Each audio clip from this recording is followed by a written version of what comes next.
మిత్రులకు హలో నమస్తే సలాం. అప్రూవ్డ్లో సిటీ లోపల అప్రూవ్డ్ స్థలాలు అంటే చాలా కష్టం. అప్రూవ్డ్ లేఅవుట్స్ అనేవి సిటీ బయటే ఉంటాయి.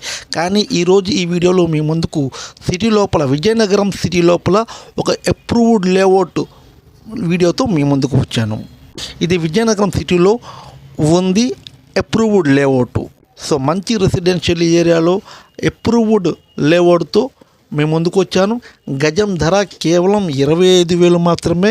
ఇది చాలా మంచి రేటు అని చెప్పవచ్చు. ఎందుకంటే సిటీలో ఎక్కడైనా కనీసం ధర 25,000 నుండి 50,000, 60,000, 70,000 కూడా ఉంటుంది. సో అదే కనీస ధరలో మీకు గజం ధర ఇక్కడ లభిస్తుంది. అది కూడా అప్రూవ్డ్ లేఅవుట్. దీనిపై లోన్ కూడా అవుతుంది. గజానికి 16,000 వరకు లోన్ కూడా అవుతుంది. సో విజయనగరంలో స్థలం కోసం చూస్తున్న వాళ్ళకి ఇది ఒక మంచి అవకాశం అని చెప్పవచ్చు. వెంటనే ఈ లేఅవుట్ని సందర్శించండి, మీ ప్లాట్ని బుక్ చేసుకోండి.